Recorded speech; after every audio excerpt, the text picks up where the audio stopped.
From the Emerald Coast to the edge of the atmosphere. You gentlemen lift us up every day. 104.3 ESPN Northwest Florida. What it do, people? It's the homie Lil Cash. Right now you tuned in with Paul Wilson on the Sports Blitz. 104.3 ESPN Northwest Florida. The hottest sports show in the South. Let's go. It's Lil Cash with another hit with Paul Wilson on the Sports Blitz. Where they talk trash and they talk ish. When it comes to sports, man, they too legit. It's 104.3 ESPN. If you love sports, better chime in. NFL, college, local sports, they got it. NBA, they got it. Sports Blitz, the topic. The show hottest was sobbing. Better tune in and go watch it. Hey, Sports Blitz with Paul Wilson. If you even tried, you can't stop it. Bone Crusher gon' pop it. No Jeff gon' pop it. Go like, comment, subscribe, and share. Right now. We are live, and it's Tuesday right here in beautiful Panama City Beach, Florida. And you're tuned in to the Sports Blitz with Paul Wilson at 104.3 ESPN Northwest Florida. Your spot for winning Atlanta Braves baseball as they play tonight. Right after the show, they'll go for game number 2 against the Oakland Athletics. And last night the Braves won 3-0. That's right, baby. That's what I call a winning streak. Tonight is going to be another win against those team that they call the team from nowhere, Athletics. So either way, if you want to be a part of the show, you can be 850-215-6290, the Red 7Ts phone line. Red 7Ts, your spot for all things custom apparel right here in the Panhandle. We're so glad to have you joining us today, whether you're listening online or you're listening to us on the old school radio. We appreciate it. As always, on a Tuesday, we got Jeffrey in the building. Jeffrey, how you doing? Oh, I'm doing good. It was a little busy at work a little bit. Yeah, busy, huh? Airport, yeah. Yeah, people on spring break. Ready to go. Yeah, spring break's here. It's live and ready and local, ready to go. Yep. I'm excited about it. I love it. I love it when people are here. Now, we do have a sad story to share here in just a moment, but before we do, Bone Crusher's in the building. Bone Crusher, how you doing today? I thought I was the sad story. Yeah. No, I'm over not here today. with my Dollar General Stouffer's meatloaf, but I'm eating that. You don't have to smash the enter contest button on the app, and you can win a $25 gift card to Ferrucci's. That's right. One of the best restaurants in Panama City, just so you know. Very good place to eat and very reasonable, and they give you bread. I mean, isn't that what it's all about, going somewhere when they give you what you call free bread to dip it in? Isn't that what people do? Not all bread's equal.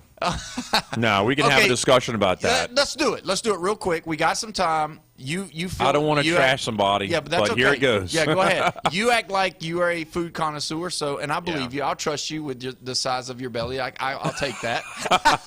But give us your top 5 breads. Oh, no. I don't know about top 5. Give us your top 5 of breads. Come on. Let's go. I'll tell you what. I do enjoy it when I go over to St. Andrews area, and Copper Tap Grill gives me bread and olive oil with black pepper and all that. I like that. There you go. Okay. I enjoy that. Yep.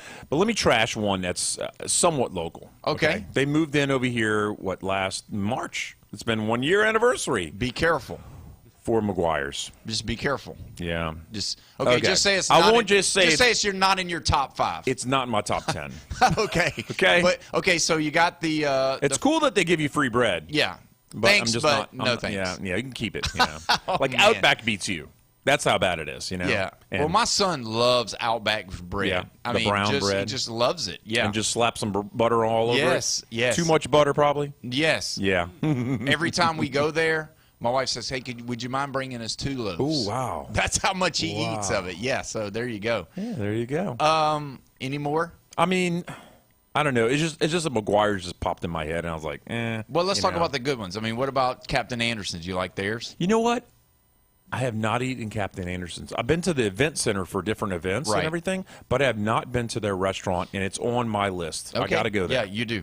Yeah. But, they've got the rice bread. It's okay. Okay. Do they have anything to dip it into? No. You just got they bread. need something. You got butter. I mean, come on. Yeah. But what I do is I kind of open it, and then I put my hand in there, and I pull out all the soft bread that's inside of it. Oh, you hollow it out. Yeah, hollow it out. Yeah, a yeah. little hollow.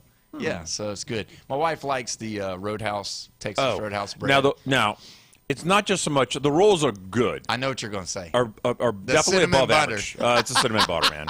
Come on, give me some of that cinnamon butter. Jeff is all what we're calling about it, man. Come on. But yeah, so and then you done the throwed rolls, Lambert's. Yeah, Lambert's throwed rolls, yes. Over in Alabama, and they used to have one in Missouri. I don't know if it's still up there in St. Louis or not. Yeah, but they had a second location. And you guys are going to be out tonight eating fine craft breads, delicious steaks and seafoods. Right. I'm going to be at the Hardee's drive-thru. Are you still open? Hello? Oh, I'll take anything. And I think they close after breakfast, so he's going to be asking them, do you have any leftover biscuits that you didn't sell this morning? Now, there's one here that does lunch, and there's one that does not. Yeah. So the one on Back Beach is closed after breakfast. Yeah. Yeah, they don't do that. So, but either way, talking about spring break, unfortunately, someone was kayaking today, and one of our deputies jumped in the water. Sergeant of the Bay County Sheriff's Office jumped in the water to try to save them. Unfortunately, one of them did not make it, and the deputy, he is in stable condition now. We just saw this on the line before we came on, and just want to offer our thoughts and prayers to that family as well as the deputy and his family, and just shows bravery that he showed up, and a sergeant and the county sheriff dove in the water to go save two people just like that. Didn't wait to survey, just immediately jumped in and went after them. So you know if it was Gulf or Bay? Deer Point. Oh, Deer Point. Okay. Deer Point Lake. Like so a riptide, yeah, maybe? I don't know what all happened, but they were in distress, and he was riding by and jumped in after him. So hero is what I call him. Yeah. Absolutely trying to save the people. So that's a hero in my book. But either way, so glad to. So you were able to be a police officer. Yeah. A lot of people can't do that. No, it's tough. It's a tough deal. It's you not have easy. you have to have a different mindset. You have to have you have to have thick skin, and you have to be able to think of others more than yourself. Well, yeah. So, And, I just can't stomach some things, and some things happen quick, and it just get me in a negative mood for too long. Yeah. I can't be a paramedic. I could be a firefighter, but that's it. I could never be a firefighter. Yeah. Because whatever, we're going to share this because this is gross, but I'll do it. So we show up to a residence of an unresponsive person, won't come to the door, so we kick the door in. The fire department's with us. We go in, and we find a male passed out on the floor, and he's got a pulse and all of that, but they had to manually pump his stomach. So they shoved this big, long tube down his nose, nasal cavity, to go down into to pump his stomach. And whenever he comes to, obviously when they're ramming something down your nose, it busted his nose, so there was blood, and he starts coughing. And when he coughs, he's coughing in the firefighter's face, and that blood's having its way. And I was just like, nope, I'm never doing that. Don't sign me up for that one. Yeah, don't want to do that one. So we don't think about that. We always think of just fires. Yeah, so we talk from bread to nasal pumping stomachs. Now we're going into... Well, quickly, tourists, get one of those $2 pool noodles, $2 that could save your life when you go in the water. Yeah, that is true. Or kayaking, just have the vest. Yeah, just wear your vest. That's right. Yeah. But either way, we're still going on for the March Madness. Now, we've got our brackets. Jeff's been looking at them and getting them all going. And, we're going to have him on Thursday, Brian Austin. Yeah. He's really done really good with his bracket. We don't want to brag too much about him right now. He's probably listening, knowing him. He's probably boiling and listening right now, boiling them crawfish. But either way, how does your bracket look? It looks really good, but it's not number one. Right. Yeah. And that bothers you. I can tell it bothers you. Well, you wanted to be number one. I'm a competitor. You're a fierce competitor, even when it comes to brackets. And the fact that I know the person who's number one and I'm number two. Yeah. Yeah, sure. Yeah. It irritates me. Yeah, that's okay. That's part of it. I could lose to a stranger.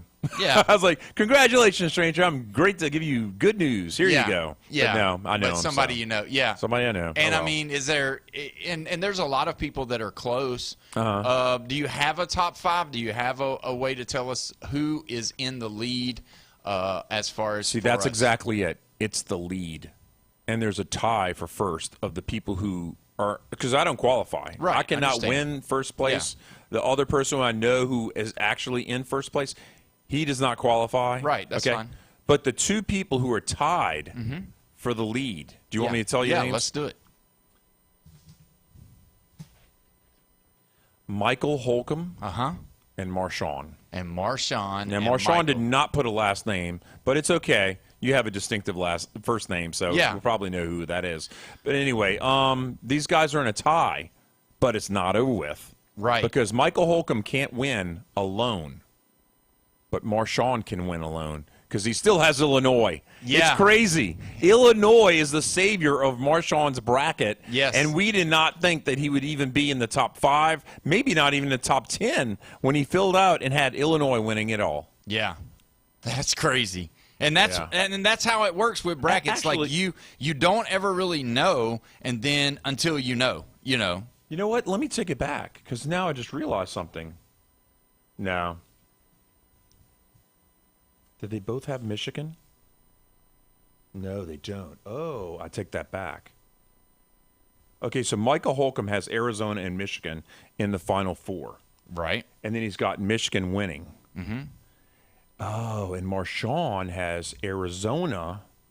And Michigan. No Michigan. Okay. He's got Illinois. Oh, so actually Michael Holcomb can win solo.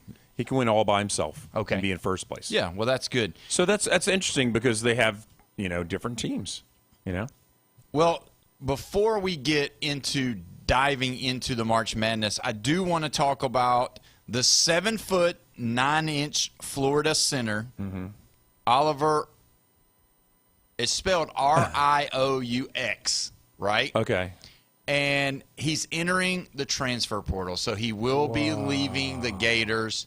He is not going to stay any longer, so he believes that he's going to be able to help another team somewhere else. He was very thankful for being a part of the team, being a part of the program. He redshirted last year. He didn't see the floor. Florida's back. I mean, their forwards and centers were great this year. So, I mean, to crack that lineup, you would really have to be top-notch because they've been so good. So it's one of 3 things, right? Yeah. He doesn't like being at Florida. No, I don't think it's that. Maybe more money somewhere else. Possible. A better opportunity. A better opportunity with a lot of playing time. Yes. And a coach that he can look up to, maybe. Yeah, something like that. Yeah. Because obviously playing behind those guys have not said whether or not they're coming back or not. That could also have a play into it as well. So is this a precursor to the forwards and the centers for Florida coming back to go run it again? Wow. Because that's one of those big things that when you're a Florida Gator fan, you wonder, are they going to stay or are they going? Oh, yeah. Because because the last time they won back to back, yep, when they said, "Oh, we're coming back to do it again," and then we're like, "Oh, we didn't believe them in the regular season that first time." Yeah, and then when they won it, we were like, "Okay, they're winners," And when they were coming back, we were kind of like, that's a team that could repeat. Yeah, and they did. And that's the thing. With this team, with them winning one, losing, with a bad taste in their mouth, didn't lose in the final, didn't lose in the Final Four, didn't lose in the Elite Eight. 9 seed. Lost to a 9 seed, and then now you're wondering, now see we're in a different era now, too. Because now you can make more money in college than you would have made in the NBA, because what if some of those teams don't value you as a top 15, top 20 pick? Because a lot of times people think that the NBA is really a big deal for money. Well, the thing is that not for everyone. It's not for everyone. Yeah. It is very top-end loaded, and not that they don't make a lot of money. Don't get me wrong. They make a lot of money. But you could stay at Florida, make a couple of $1 million or $1 million or whatever, and not have any expenses, or maybe your total NIL package after you've gotten all of this stuff is $2 million. And, you're like, man, I'm sitting here. I've got all this stuff. I can do whatever I want. And then I can still make the NBA next year. Housing, food, and instant social life with people your age. Yeah. And they look up to you. Yeah. And I mean, and you live in that bubble, you live in that world where you go to a restaurant and somebody recognizes you, and even if you have your credit card, your debit card, cash, whatever, out to pay, somebody comes up and says, or the waiter or waitress comes up and says, hey, somebody else took care of it. They said, enjoy. Thank you for being a Gator, or chop. Just whatever. Yeah. And that's the thing about being in college now, that you can be a booster, you can be a business owner, you can be anything, and now they can offer that money to you or a service for you, and it's not illegal anymore. Yeah. They could rent an apartment for you if they wanted to. They could buy you a car if they wanted to. Mm-hmm. And I mean, there's really nothing anybody says or can do about it, and that's what's crazy. That's why I think those guys could stay. If those guys stay, Condon and Hawk, and we already know Boogie's staying. I mean, what are we thinking? We're thinking. Nothing less than the top 10, obviously. Nothing less than that. Obviously in the top 10. Obviously. Finishing or just being? No, just finishing the regular season. Oh, yeah. Hands down, easily a lock for the top 10. Right. I'm not going to go off a cliff and just say they're top 5. Because we just don't know. We don't know how injuries would happen. We don't know how the schedule's going to go. We don't know if the coach is going to leave. Whoa. What do you mean? You know what I mean. Tell me. North Carolina. What?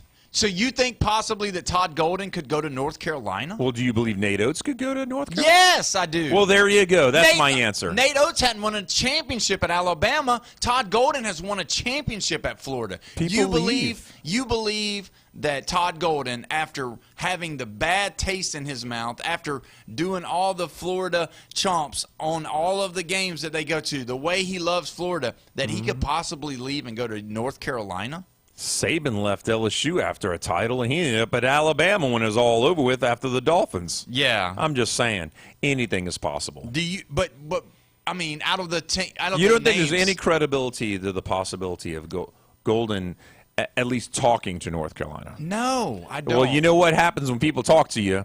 They coerce you. Yeah, it's recruiting. It's a recruiting trip. For a coach. Yeah, for a coach. Yeah, they wine you, they dine you, they do all the things. At first, you might be a little skeptical, and then they show you things, and you're like, oh, then they talk you into it, and then all of a sudden you're having to talk to your wife that, hey, look, I can't pass this up. Look at this, once in a lifetime. Well, you know what Nick Saban said? He said, I can't allow my wife to get around my agent, because he will let her know how much teams are calling and offering. Oh, yeah. And when they do that, she has a hard time turning down the money, even though they've got a lot of it. Yeah. So, I mean, I could see where it would be a lot of money. Would you so you got Nate Oates that we've talked about. We talked about Billy Donovan. We got Michigan's Dusty Mays.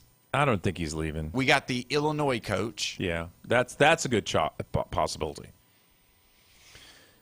What would so you've got you got two sides of the spectrum here. Yeah. You've got someone that with Billy Donovan and Todd Golden that have won national champions. Yeah.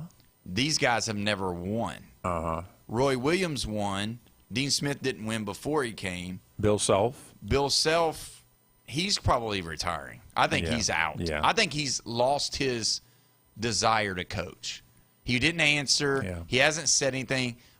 It wouldn't surprise me if he was to go to North Carolina, but it wouldn't surprise me even at the same point if he just retired. It just seems like it. But Nate Oates,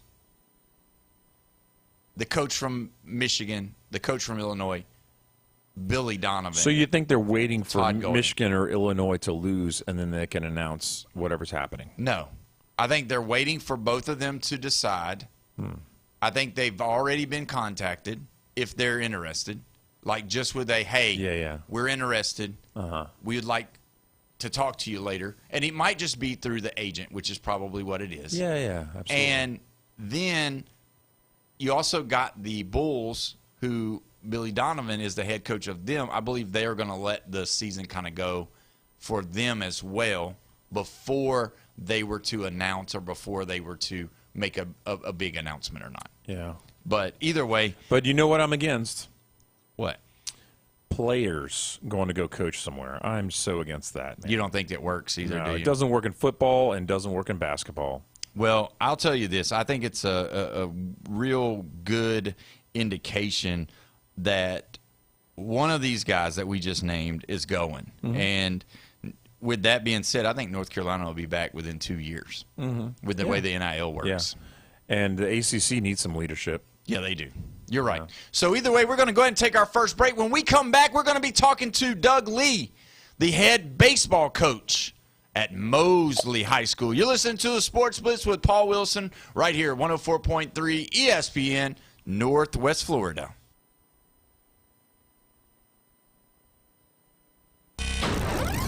Taking your hot takes, rants, and takedowns. Let's hear it on the Red 7T studio line. 850-215-6290. Mornings on ESPN Northwest Florida just got unsportsmanlike. There's a little bit of a choke factor when it comes to Duke basketball. And it spans the end of Coach K's tenure there, and it's bled over into John Shire. So for as good as he's done following up a legendary coach, it still hasn't eclipsed the bar to clear of Duke basketball and what has been established the previous 4 decades. Evan, Canty, and Michelle. Weekdays 5 to 7 on ESPN Northwest Florida. Good afternoon. This is Anna with your weather forecast from ESPN Northwest Florida on this Tuesday. Partly sunny the rest of the day with a wind around 13 miles per hour out of the south and 76. Tonight look for a light breeze and slight fog with a temperature near 66. Tomorrow, a high around 77 and slight fog in the morning, and then some sun. Thursday, very warm with a high of 77 and sunshine. This weather forecast is brought to you by Earthworks of Northwest Florida. Thank you for keeping that dial at ESPN Northwest Florida. Rely on it. Reliable Copy Products is proud to be the exclusive dealer in Northwest Florida for Kyocera office equipment. Reliable Copy Products has been committed to providing professional, personalized service for the last 35 years. They understand that the right equipment does not always fall within today's budget requirements, so they offer several options for the equipment you need today for the growth you expect tomorrow. Call James Smothers at 784-6601, 784-6601. Reliable Copy Products on Harrison Avenue, just north of Bay High School. Are you ready for another historic season at the bank? It's time to lock in your seats for 2026 by placing your deposit now. Next season will be played at Everbank Stadium, but seating capacity is limited due to in-bowl renovations, and spots are going fast. Don't miss out on your chance to see the season's biggest matchups and highlight real moments by placing your deposit at jaguars.com/tickets or by calling 904-633-2000. Go Jags! Lanier in transition, hits the three, and a sign of life from Knoxville. Playing, driving right. Lob from Brazil and a two-hand slam. 6 on the clock. Now with 5. He drives on Maddox. Right elbow is raised. Spins to the foul line. Jumper up and it rattles in at the buzzer. Don't miss any of this year's action on the road to the Final Four with Westwood One's exclusive coverage of the men's NCAA tournament. The Florida job. Listen live exclusively How? on 104.3 I still Northwest Florida know and the ESPN Northwest Florida app. Well, I think. Hi, this is Goga Bitadze of the Orlando Magic, and for big reactions on the Gulf Coast, There's a new dynasty in the NBA. it's the Sports Blitz with my boy Paul Wilson on 104.3 ESPN Northwest Florida. Thank you very much. We are back live and local right here at 104.3 ESPN Northwest Florida. This is the Sports Blitz with Paul Wilson, and we will be joined after the show tonight by the Atlanta Braves. There will be playing against the Oakland Athletics right here after the show. Don't forget, you can tune in to that great game where hopefully we'll see or hear the Braves winning. We are joined now with the athletic director and the head baseball coach of the Mosley Dolphins, Mr. Doug Lee. How you doing today, Coach? Hey, Paul. Doing well. Thanks for having me. Yes, sir. You are welcome, and we're so glad that we could have you. Thank you for taking time out of batting practice, the most important part of the offensive side of the ball outside of maybe running bases. But either way, we're so glad to have you, Coach. And you guys have been doing really good. Tell us a little bit, give us a little bit of update how it's been going, and just kind of what you've been doing with some of these kids that I've been hearing a lot about. Well, we really have played really well. And really early in the year, we were relying on pitching and defense and really had some arms that we found that, we're kind of waiting in the wings, and they've really given us some quality innings to get us this far. And we, started a little slow offensively, but other than that, we've picked up, and I really feel like we've really playing really, really well in all phases of the game right now. And so, obviously, you don't want to be playing your best baseball at the beginning of the year. You want to be playing at the end, and I really feel like we're, we haven't played our best game yet, but we're getting pretty close to being there. So, really pleased where we're at, that's for sure. So your arms and your bats are waking up as well, and that's always a good thing. Tell us some of the guys that's been kind of leading at the plate and pitching. Well, it always starts with your pitching staff, and Ryan Harless, who has been proven. I mean, he's had plenty of quality in us, even as a freshman here, and then as a sophomore, he had a good year last year, and so we kind of expected him to be our, one of our guys for sure, especially being with not having Carter Payne to start the year, coming off Tommy John. We feel like he's going to definitely be our guy, and he has definitely been that. He's shown a lot of leadership on our pitching staff, and has just been outstanding. We, like I said, we kind of expect that, and we've had some guys, Jake Yates and Hunter Bolger, guys that have just given us quality outings on the mound, and of course Brantley Davis is a freshman. He's given us innings out of the bullpen. Him and Derek Ortiz, and then Brady Lee's had some bursitis early in the year, but he's back healthy and ready to go. So we feel like we're getting back to almost 100%. But, offensively, Brady Lee's having an outstanding year at the plate. I mean, didn't really know what to expect offensively. He had a great year last year, hitting at 346. But this year, I mean, he's hitting about 420 and leading the team in hits and RBIs, extra base hits. And like I said, he's just been outstanding. But, Xavier Demrow, he definitely provides some juice and pop in the middle of our actually, we moved him to the leadoff because he runs so well, and that's kind of unusual for a catcher. But we moved him to the leadoff, and then C.J. Harris has just he's another one having an outstanding offensive year and has given us, consistent production.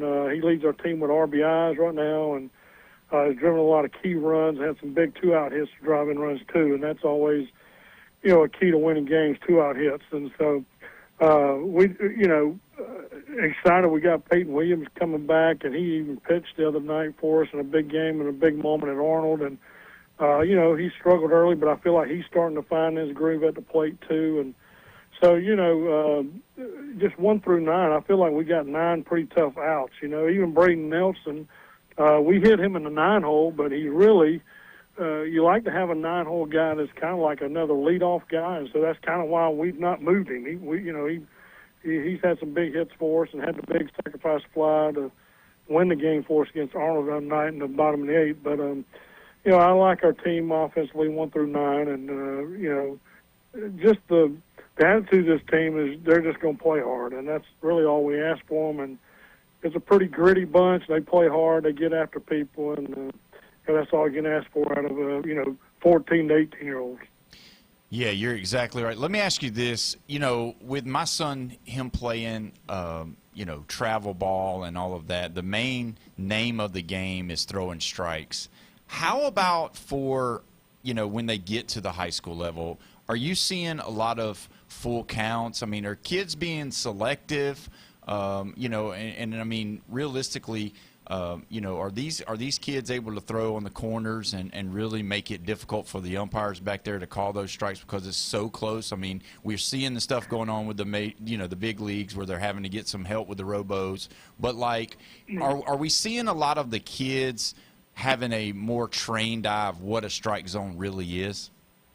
Well, I mean, as far as our philosophy offensively, we talk a lot about pitch selection, and knowing what pitch to look for in certain counts and all the things. And if you're trying to, you got man on second, no outs, you're trying to hit the ball the right side. Well, you're not looking for a pitch on the inner half of the plate. You look for some middle away so you can do something with it and go the other way if you're a right-handed hitter. So we talk a lot about pitch selection, the middle side of hitting, and having an approach and two-strike approach and all the things. They probably get tired of us talking about it, but on the defensive side, as a pitching staff, we try not to just throw the ball down the middle. We try to locate. We throw to corners and off the plate in certain counts, and sometimes we even call for the pitch in the dirt. Just because you're trying to get them to chase a little bit. But you got to have a great catching staff too, and we've got two really, really good catchers, and a third one who's just having to be patient just because he's got two great guys in front of him. Yeah.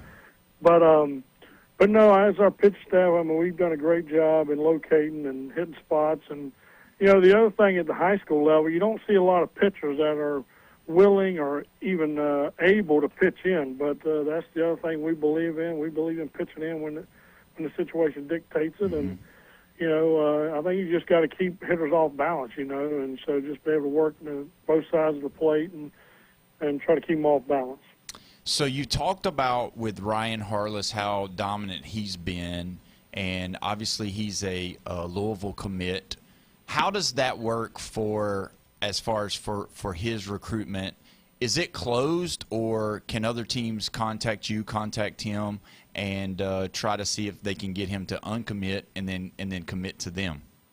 Well, I'm sure a lot of that's going on. I don't know in his situation personally, but I know his plan has been to go to Louisville right now, and I'm sure there's probably going to be people as his stock continues to rise. I'm sure there's going to be people chomping at the bit. The great thing about him right now, he's really handled all that situation very well. He's handled it professionally. 1, 2, he's handling it as a player. It's not affect his performance, and he's not really pressed or anything like that. And so I think that's a testament to him. And of course, he comes from a baseball family. His dad was a coach and played and was a college recruiter, so he's at an advantage to have a dad that's been there, done that, and be able to educate him. And so there's a lot to be said about that too. But he's, like I said, he's done a great job in handling all the things regarding the recruiting process.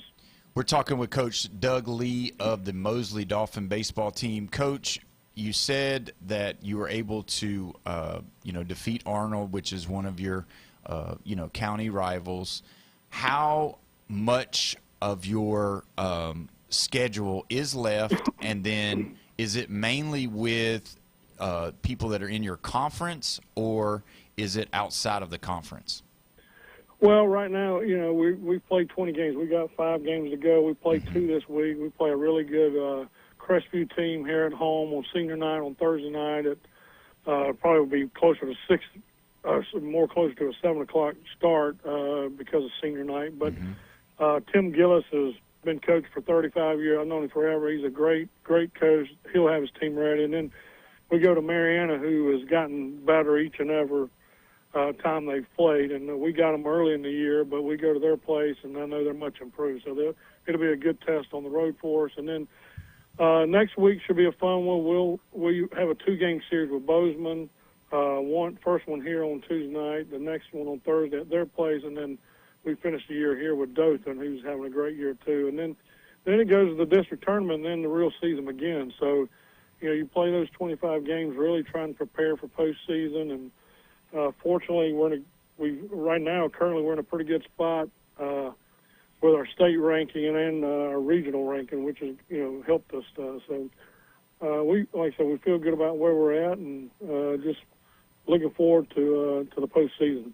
And y'all haven't lost against a Florida team yet, correct? You may know that better than I. To be honest with you, no, we've lost to Childs. We did. We lost to Childs. I thought that was out of state. Okay, where are they at? Tallahassee Childs, they're the number 1 ranked team in 5A. They're just ahead of us, and they beat us 4-0 earlier in the year. And they have a really good club this year, really strong pitchers. Their team is really built around their pitching staff. Their pitching staff is very good too, and looking forward to hopefully seeing them again in postseason. Is there a day of the week that you do not like playing? Because it seems like you're not playing a whole lot of weekend games. We've had a few Saturday games, but it just really you just try to fit that schedule around.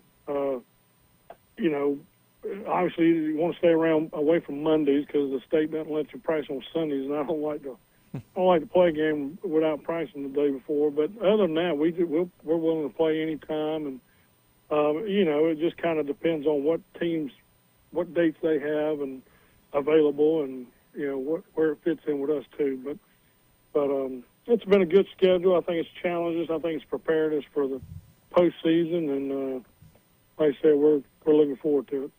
Yeah, Coach, that sounds fantastic. We're excited to be able to cover all of that. I know that let's take off your head coach hat for just a moment. We got about 4 minutes. I just wanted to ask you, because of your big-time experience of being an umpire, and I know you're probably busy with your own team to even really start watching a lot of Major League Baseball, but there's been a lot of criticism to some of the umpires, in which we thought this probably was going to happen because of some of the missed calls and some of the robo calls that have overturned their missed calls.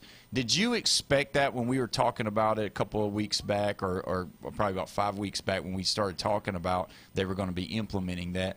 Did you think that there was possibly going to be some, I wouldn't say it necessarily as embarrassment, but definitely putting you on the carpet standing there in front of all those people missing a call? Well, it is really tough. Yeah. I mean, I would hate the pressure those umpires are under, obviously, and, sometimes it really proves to the world how good they are. But, I think I saw a guy miss 2 or 3 in a row the other night, if I remember correctly.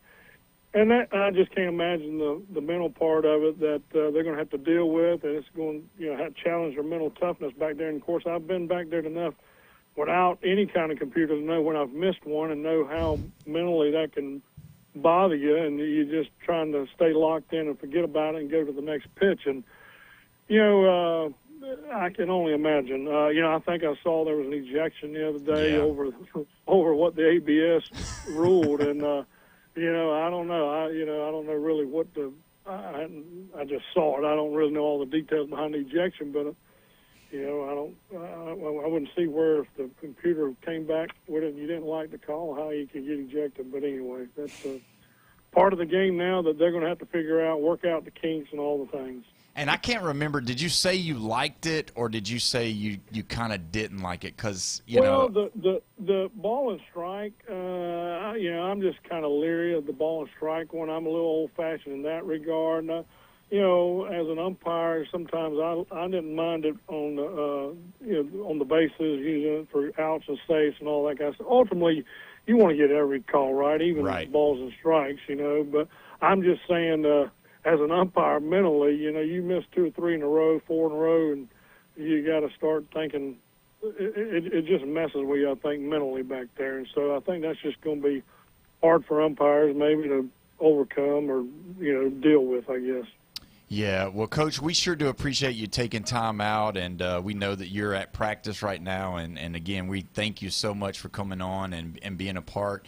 And we definitely, once the regular season is over, we're going to try to get out there and cover some of your playoff games. And we wish you guys nothing but the best, and we hope that you guys go a long way this year. Well, thank you. Thanks for covering our program and the exposure you're giving, and thank you for all you do for all of our high school athletics in Bay County. Yes, sir. Thank you so much. The great Doug Lee, everyone. Thanks, yes, sir. We appreciate him coming on. And he's right. You want to get everything you can as an umpire. I do it on a low level. I'm not even close to being, as good as these guys are. And that's their job, and they're doing all of that. But you do see there's been a couple that has been kind of right down the middle, and they missed it. And it's just like, if they didn't miss those type of calls and they were all like within centimeters or tenths of an inch or tenths of a centimeter, I get it. Human error is always going to be a part of any game that you play for the most part, because I definitely don't want a field filled with a bunch of sensors and a camera angle at every area on the baseball field, and before you know it, that every single call is a computer or a robot making the call. I don't want to see that, right? Yeah, do you? Yeah. I do. You do? Yeah. Well, you can't argue with a robot. You can't tell the robot, what I really think about you, And so, but realistically, though, when you look at the way it's set up, I think it's okay for now. I think this is as good as it needs to be. I think they should let it go. And the bigs, those catchers, they don't get a quick time to look over to ask help. They've got to make the decision right then after the pitch is thrown, and the batter's the same way. So I love it. I like it. I like it as like it is. I don't want any more. I don't want the whole game to be that way. I don't want it to slow it down. But it is starting to be a little bit of excitement. I mean, with the way the fans cheer when they see the ball or the strike, especially when it's an overturned call. Mm-hmm. They love it. They love it. And so I can only imagine being at a live game and that happening and it be the call that helps my team. Because he called the guy out twice. He called him out twice on strikes that ended the inning. And he stayed in there and tapped his head and said, nope, that's not a strike. And it wasn't. And then it happened again. Nope, that's not a strike. And it wasn't. How many times has a rally, how many times has an inning been ended because of a bad call? And it's like it makes you so mad. So you don't think there's going to be a day that's coming where they got an earbud in their ear and they're hearing what the robot tells them? Oh, I hope I'm not. telling you that's coming. I hope not. It is coming. You think that's the next step in I think it's the all? future. I don't know if it's 3 years from now or when it's going to happen, but that's the future. Wow. And then you can't ever argue because it's automatically right, especially on balls and strikes. because, I mean, are they going to tell everybody that's what they're doing? Oh, you're saying they're going to do it secretly. First, they're going to do it secretly, and then maybe they'll just announce it to everybody. Listen. That is so crazy that you would even think that. I can't imagine that. I don't want to say I don't trust people. Conspiracy theory, Jeff. Oh, well, I'm not a conspiracy theorist, but seems like something that definitely could happen. It's not science fiction. How do you feel, Bone Crusher? I think one day we won't even have an umpire calling balls and strikes. And the whole problem, people talk about the human element, and like Greg Maddux. Let's take Greg Maddux, for example. He could really paint the corners. Yeah. How would he do in today's balls and strikes? But I bet technology, we could build an algorithm that says if this pitcher's got control, we're going to expand that strike zone just a little bit for him. Wouldn't that be fun? Yeah, I guess so. That's a great way to go to a break. We're going to go ahead and take our next break. When we come back, we're going to talk a little bit more about March Madness. And don't forget, top of the hour, Coach John Summerall, Florida Gator head football coach. You're listening to the Sports Blitz with Paul Wilson, 104.3 ESPN, Northwest Florida.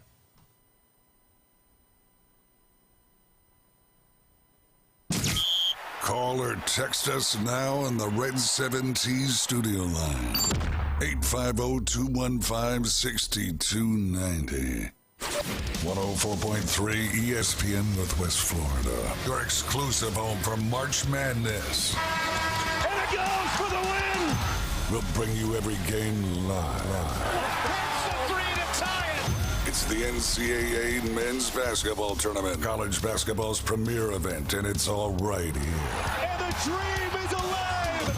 104.3 ESPN Northwest Florida. The dream, yes! Looking to upgrade your truck? It's Blue Diamond Truck Accessories in Panama City. They sell, service, and install it all. Light kits, bed covers, bumpers, winches, lift kits, and any trailer hitch you can imagine. Blue Diamond Truck Accessories, just west of Frankfort Avenue on 15th Street. Find Blue Diamond Truck Accessories on Facebook or call 850-914-0265. Blue Diamond Truck Accessories, 850-914-0265. Reliable Copy Products is proud to be the exclusive dealer in Northwest Florida for Kyocera office equipment. Reliable Copy Products has been committed to providing professional, personalized service for the last 35 years. They understand that the right equipment does not always fall within today's budget requirements, so they offer several options for the equipment you need today for the growth you expect tomorrow. Call James Smothers at 784-6601, 784-6601. Reliable Copy Products on Harrison Avenue, just north of Bay High School. It's March, which means it's tournament time at Coin & Bullion Reserve's fine jewelry. Colored gemstones are making a fast break. Emeralds, sapphires, rubies. Select colored gemstones up to 80% off. That's awesome. Let me. Benched. This is your shot to score some serious sparkle. Only at Coin & Bullion Reserve's fine jewelry. Hurry in before the final buzzer. But I agree with you. If it produces the wins that needs to be, then absolutely, that's awesome. To rise, and your 2026 Atlanta Braves are ready. Swinging in a drive to left center field. That ball, gone! He did it again! Tonight, Atlanta Braves baseball is back on the field at Truist Park as Ozzie Albies and your Atlanta Braves take on the Athletics. First pitch coming up at 6:15 on your home for the Atlanta Braves on the Gulf Coast, 104.3 ESPN Northwest Florida. Your favorite team is garbage. Dallas? I don't want you going to Dallas at all. And we're here to explain why. That place is crawling with crackheads and debutantes, and half of them play for the Cowboys. It's time to take out the trash on the Sports Blitz on 104.3 ESPN Northwest Florida. We are back live and local right here at 104.3 ESPN Northwest Florida, your spot for Atlanta Braves baseball right here in the Panhandle. Don't forget the Braves tonight at Truist Park take on the Oakland Athletics. Hoping that the Braves will have another win. They won 3-0 last night and shut them out. So that's a good start for the Atlanta Braves at home for sure. Don't forget, if you want to be a part of the show, you can be 850-215-6290, the Red 7T's phone line. Your spot for all things custom apparel right here in the Panhandle. We're so glad to have you joined us today, and we are pumped up talking about all things sports. And now we've gone to the Red 7T's phone line. We got Big Nate on the line wanting to talk about this human element in Major League Baseball. Nate, how are you doing today, my friend? You know what? I'm doing great, guys. I got off work. All the kids are nice and home, and you know, getting ready for April Fools tomorrow, which I'm sure I'm going to hear a whole bunch of bad jokes. Oh, yes. But it is what it is, right? Speaking of bad jokes, baseball. Uh-oh. All right?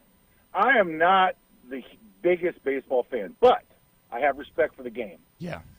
And the human element in any game is why we play the game. Now, we try to take that human element out of it as much as possible. And with the modern type game, I mean, if you look at it this way, back in my day, they didn't have pitchers that were pitching 105 miles an hour either. True. You know, so the umpire being able to track that ball and make that call properly is now diminishing because of the talent level going beyond what the actual physical nature of an umpire. Have you ever seen an umpire with actual glasses on? Yes, so, I have, but it's very rare. It's right? rare, yes. You're right. So if they were to incorporate more of a AI-assisted call like you were talking about, it wouldn't be so much an earbud as it would be, like, let's say, Meta glasses or Google, specs that you wear, and it's able to track the ball for you that way so that you can make the call appropriately based on the – and I just look at the technology as being a tool.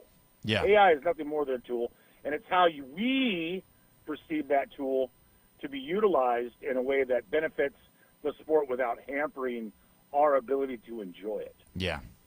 And that's the key point here. But keeping that human element, there always needs to be a guy behind the plate. It wouldn't be baseball without it. Right. All right? Now, calling balls and strikes, that's like 90% of their job because the hitting percentages aren't, 30? The average in the league is probably 275 at best. Right. Okay? Now, you have the people that are superstars, and they're batting over, 375 in the 400s. But they're very few and far between all the people that are on a team. My point is this, is that we've had years and years and years of this fictitious worlds like the Hunger Games or the Truman Show, where you've got Big Brother watching you at all points. And all of that came down to the XFL. Now, I was a huge XFL fan because I couldn't afford to go to the NFL. Yeah. All right? So my wife, on a whim, before COVID hit, said, you know what, I'm going to get this for my – totally floored me with season tickets to the Seattle Sea Dragons. Oh, yeah. Okay? Now, before they were the Sea Dragons, they were just the Dragons. They weren't the Sea Dragons. They were just the Dragons. So, after COVID, I got my tickets again. I got to re-up, right? Mm-hmm. And so I started going to that season, and I had, you know, DiNucci in there. Because originally it was Brandon Silvers. But then we got, you know, DiNucci in there, and I was making, you know, influencer posts and everything. I even was honored as the military appreciation night guy. My son called them, told him his story, told him my story, and they invited him and put my family up in a suite and everything. Wow. At halftime. So I was sitting in my seats. A guy comes over at halftime to interview me, and then they bring my son out from Louisiana.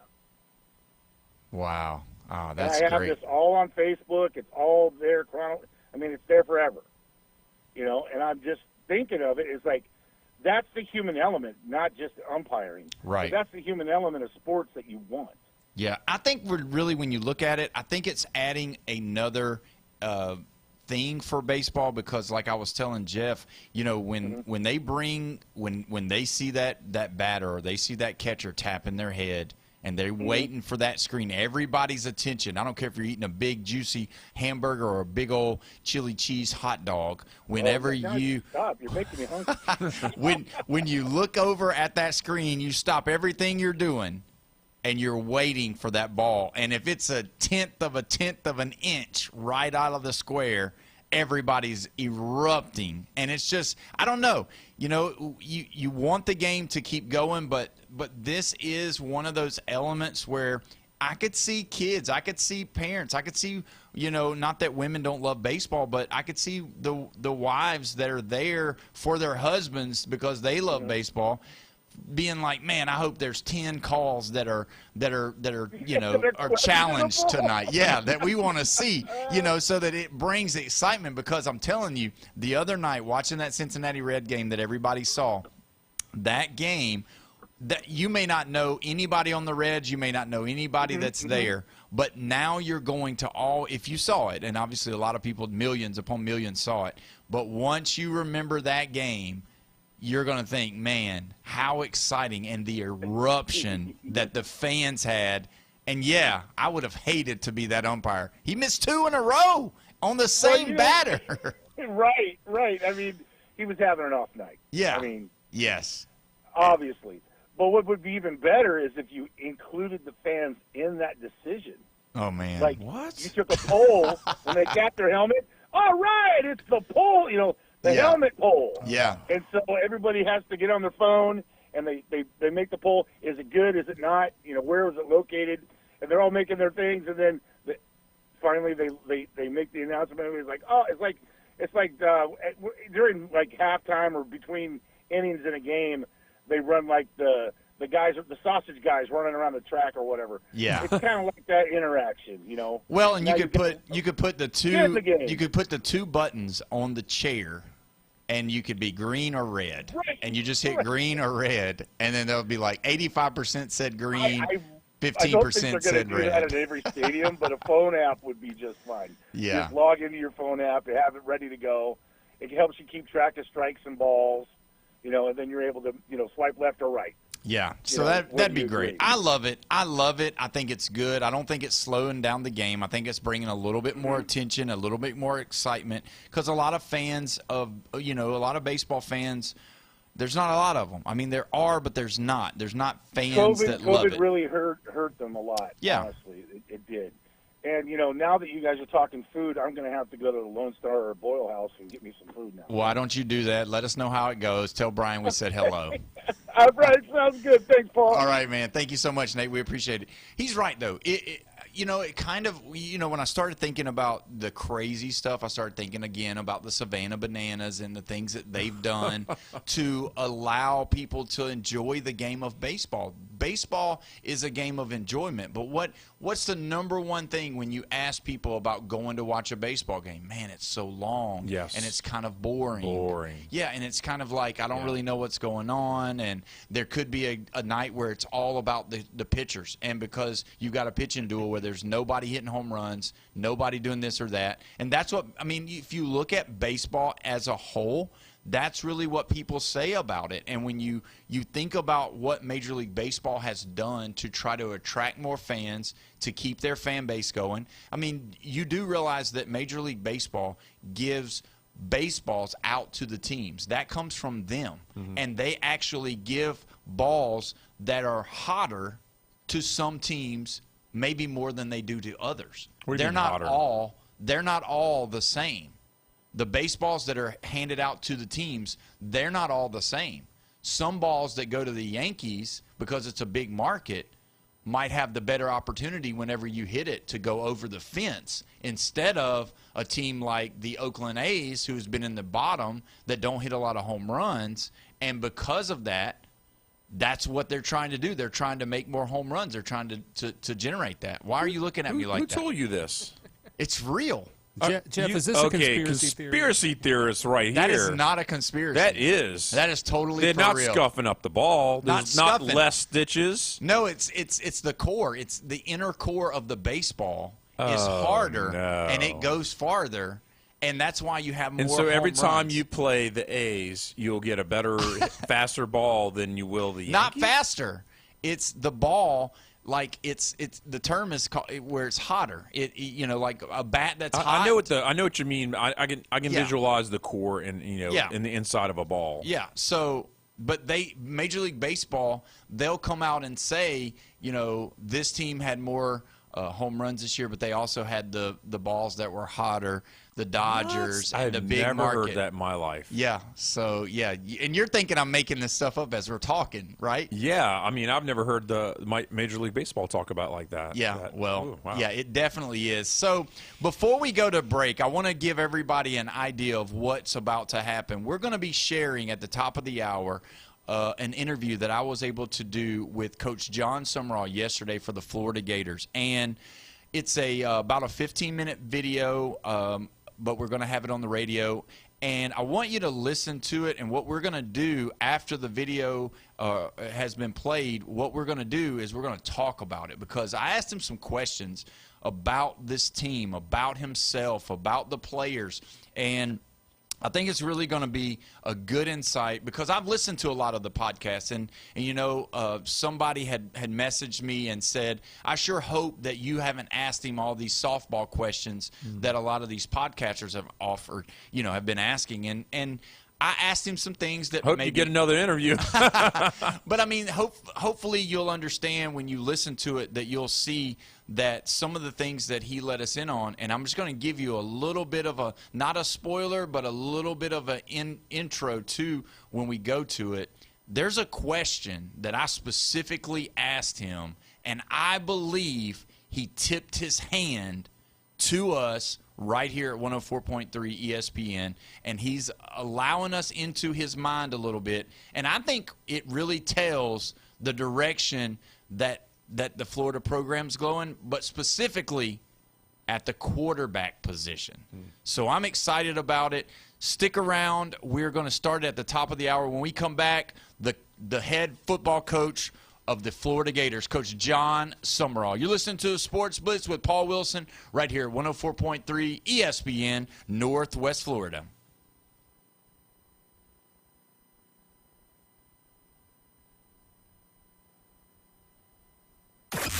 Call in now. This is Touchstone service. The Red 70s studio line is open. Demonstrate how to make a call with your dial telephone.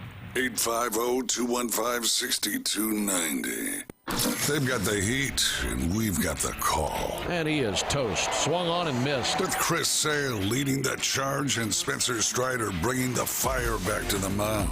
It is a 1-2-3 shutdown inning for Chris Sale. The rotation is locked and loaded for 2026. Struck him out. Went down and away with a nasty splitter. Hear every masterpiece and every high heat save on your home for the Atlanta Braves. 104.3 ESPN Northwest Florida. Good evening, this is Joanna on ESPN Northwest Florida with Tuesday's weather forecast. A mixture of some clouds and slight fog tonight with a low near 66 and a wind 1 to 5 miles per hour. Some sun and slight fog tomorrow morning, a light breeze at a temperature of 75. About the same in the afternoon and evening around 77 with mostly sunshine. Slightly foggy in the early morning, but otherwise sunshine Thursday and hot around 77.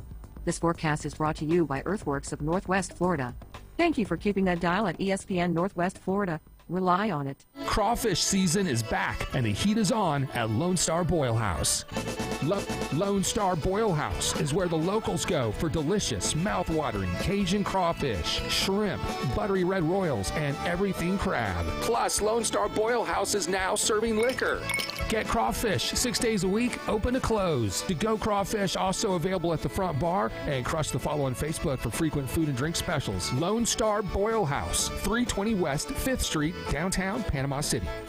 Looking for patriotic apparel that actually means something? Come visit Bales of Blue in the heart of Lynn Haven on Ohio Avenue. We carry top brands like Run Style and Nine Line, plus our own line of patriotic gear made for those who serve. Discounts for military and first responders because service deserves recognition. Stop by today on Ohio Avenue in Lynn Haven or shop online at balesofblue.com. Bales of Blue, patriotic apparel, gifts, and gear built for those who serve. WGSX Lynn Haven, WVOQ Port St. John, ESPN Northwest Florida. It's a new season and a new fight. Atlanta, it's time to rise. And your 2026 Atlanta Braves are ready. Swinging in a drive to left center field. That ball up, gone! He did it again! Tonight, Atlanta Braves baseball is back on the field at Truist Park as Ozzie Albies and your Atlanta Braves take on the Athletics. First pitch coming up at 6:15 on your home for the Atlanta Braves on the Gulf Coast, 104.3 ESPN Northwest Florida. This is where heroes are created, legends are born, and dynasties forged. The Sports Talk Master, ESPN Northwest Florida. Now back to the Sports Blitz. What it do, people? It's the homie Lil Cash. Right now you tuned in with Paul Wilson on the Sports Blitz. 104.3 ESPN, Northwest Florida. The hottest sports show in the South. Let's go. Cause Lil Cash with another hit with Paul Wilson on the Sports Blitz. Where they talk trash and they talk ish. When it comes to sports, man, they too legit. It's 104.3 ESPN. If you love sports, better chime in. NFL, college, local sports, they got it. NBA, they got it. Sports Blitz, the topic. The show hottest wasabi. Better tune in and go watch it. Sports Blitz with Paul Wilson. If you even tried, you can't stop it. Bone Crusher gon' pop it. No Jeff gon' pop it. Go like, comment, subscribe, and share. Right now.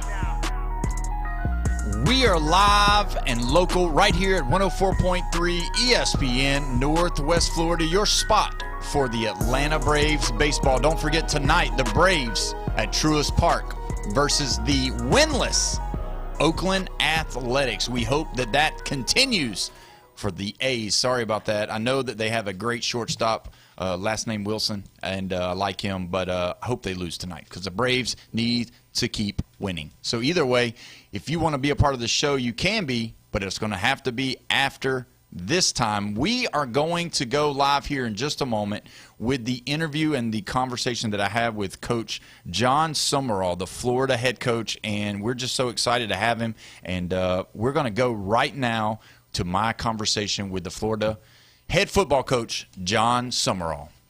Let me ask you this, Coach. Coming into this year, obviously, having very big-time success with Tulane and now taking over at the Florida job, what was your message to those kids that were there? Obviously, we've heard, people from Kirby to all of the other SEC coaches talking about that how the NIL has changed, the transfer portal has changed the landscape of college football.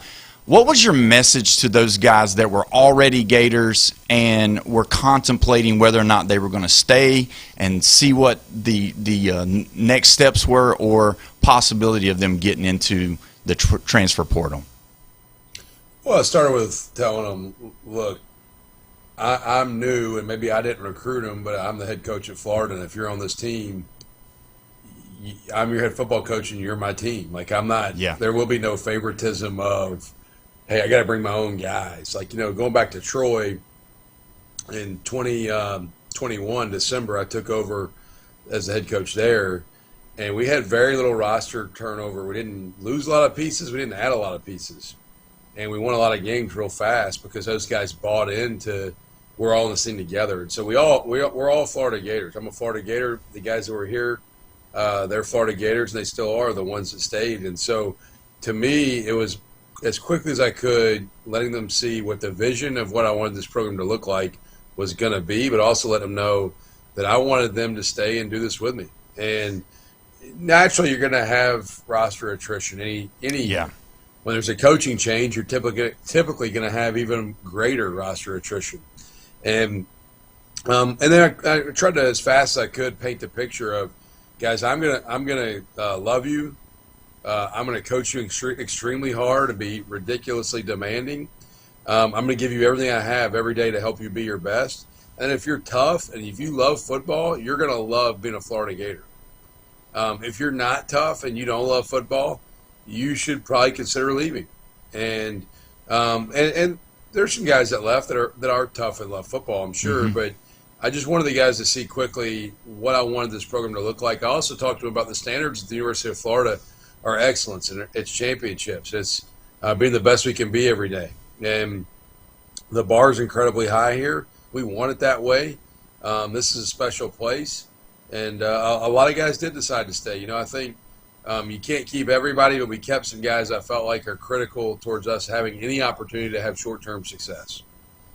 Well, when you look at it, it seems like when you went out and got Brad White and you got your offensive coordinator as well, Buster, and when you had those guys coming in and understanding that it's SEC football, it's going to be won in the trenches, how important was your ability to get those kind of guys to come over? Brad having the success with Kentucky, being able to play in those tough games against Georgia, even against Florida, and that kind of stuff. And then also where when Buster Faulkner being at Georgia Tech, playing also Georgia, understanding how tough those games can be. How important was it to get those kind of guys to come with you to Florida?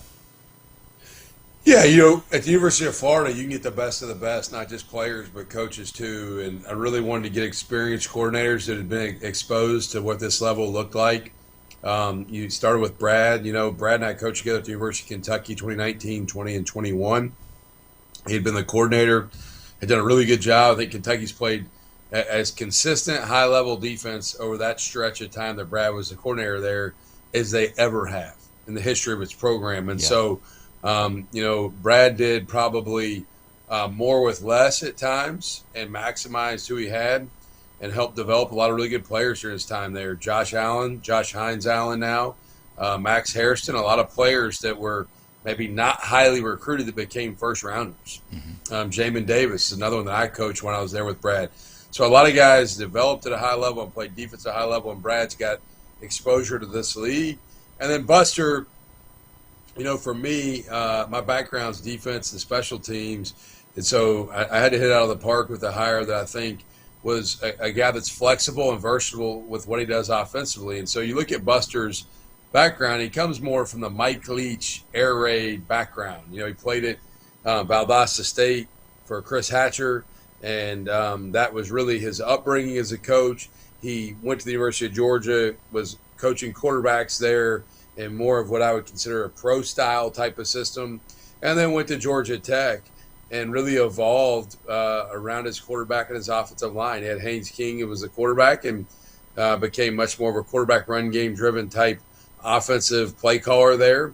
And so I think what really attracted me to Buster, I've known him for several years, but was his ability to adapt and evolve to his personnel. And then for me, selfishly too, being able to reinforce those hires with bringing Joe Craddock, who was my offensive coordinator at Tulane, to come be the quarterback coach here, and bringing Greg Gasparotto, who was my defense coordinator at Tulane, to come be the linebacker coach here. So trying to surround Buster and Brad with as many coordinator-like-minded people that we can in each staff room to support them so that we can have several people in those rooms that make each other better and lift each other up.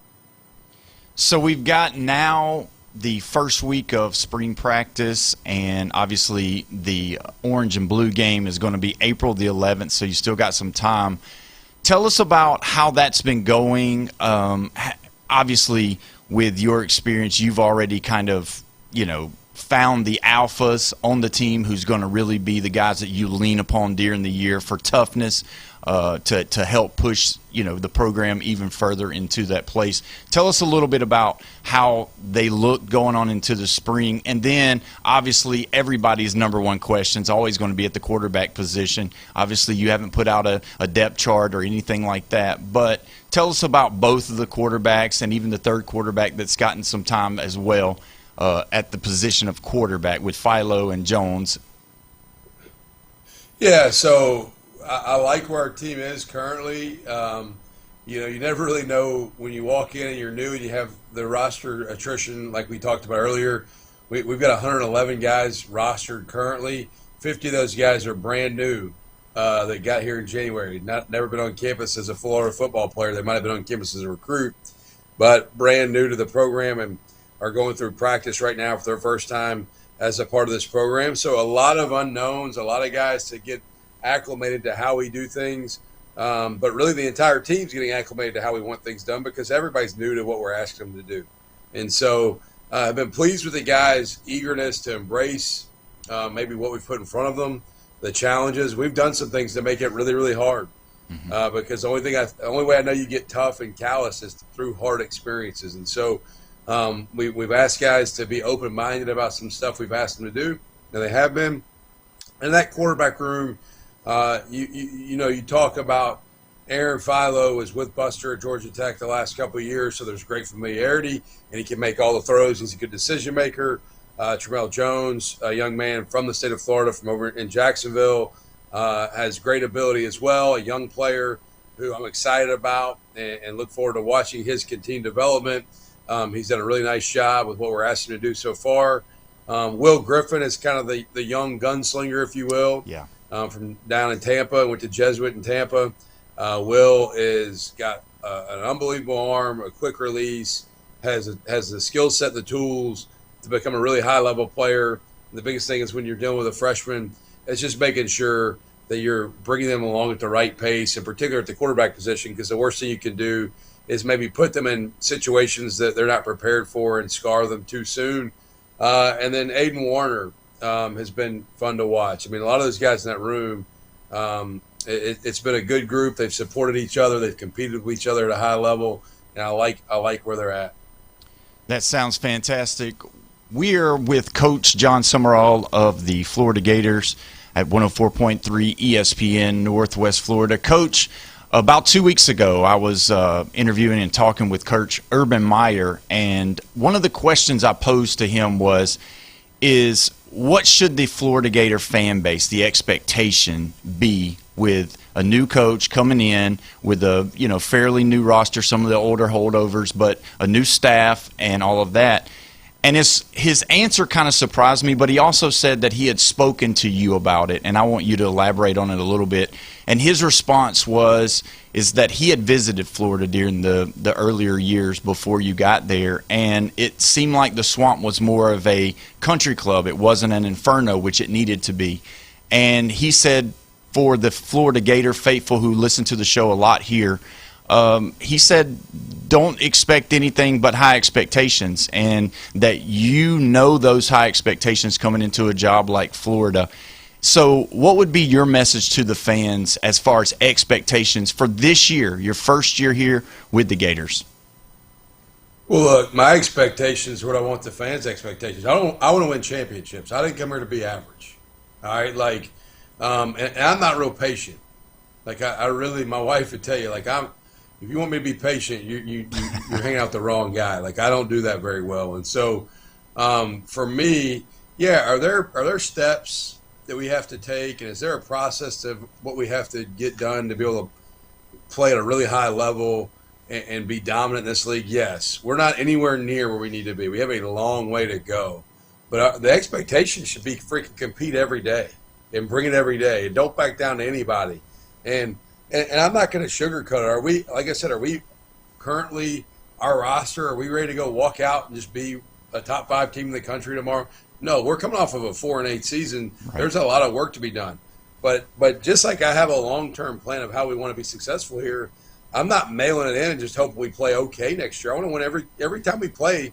I want to win. I don't care who we play, where we play, what time we play, whatever. I want to win. And so that's the mindset we have to create. You create that by how you prepare and by how you practice. If you create an environment where we're constantly competing with each other and we're constantly challenging each other within our own building here, then we're setting ourselves up for that type of environment.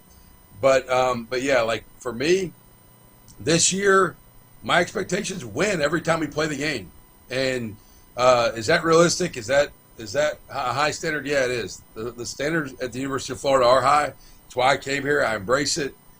Is it going to be easy? No. Do we have a ton of work to do? Not yet, but hell yeah. Like, we got a lot of work to do. Yeah, that sounds exciting, and that's exactly the way that Coach Meyer was talking about it. We got one last question, Coach. I know that you're on the time crunch, and we appreciate, again, you coming on with us. You know, a kind of a funny question. Obviously, when you found out you got the job, you had some canceled plans. Do you have like a rain check? Are you going to get to go on some type of vacation for your wife and your kids, or after spring practice and the spring game? Yeah, so the trip that we had to cancel was for my wife and I. No kids were involved. It was it's our 15th wedding anniversary this year, and my wife turns 40 as well this year, and so we had planned a trip while I was the head coach at Tulane during spring break for Italy. And when I went through the process of like taking this job, my wife, she actually was first. I took a lot of grief over when I said this, but she stepped up and she's like, John, there's no way we could do this trip. You're going to have a life going on with the job. I'm going to be figuring out the family and the move and the timelines. And so none of my kids' trips got canceled. They're still getting all their summer vacation and trips that we've had planned for them. But we did have to amend our spring break plans. We went to Naples, Florida, and Venice, Italy on our way back up to Venice, Florida, not Italy. We went to Naples and Venice in Florida, not in Italy. On our way back to Tampa to watch the Florida Gators play round one of the NCAA tournament against Prairie View A&M. And so we enjoyed some cities in Florida that share names with Italian cities. But we will rebook that Italian trip. My wife will get it in. It just won't be 2026 probably. That sounds great. Well, Coach, we appreciate your time. We know that you are busy, and if you could, I'll get with all those that make the decisions on getting you in, getting you during the season, and we wish you the best of luck. Again, thanks so much for taking the time out to speak with us right here at 104.3 ESPN Northwest Florida. Awesome. Appreciate you having me on. Go Gators. Yes, sir. Thank you so much. We appreciate it. Great time right here with Coach John Summerall from the Florida Gators, 104.3 ESPN Northwest Florida. That was our interview with Coach Summerall, and you know what? We're going to go ahead and take our next break. When we come back, we are going to discuss that interview because I think he tipped his hand at a couple of things, and I want to talk to Jeffrey about it. You're listening to the Sports Blitz with Paul Wilson right here at 104.3 ESPN Northwest Florida.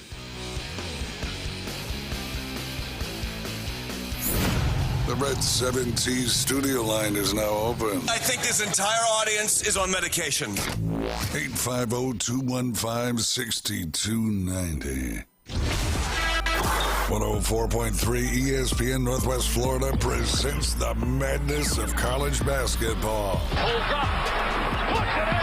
68 teams, 32 conference champions, but there can only be one. ESPN Northwest Florida is your exclusive radio home for the NCAA College Basketball Tournament.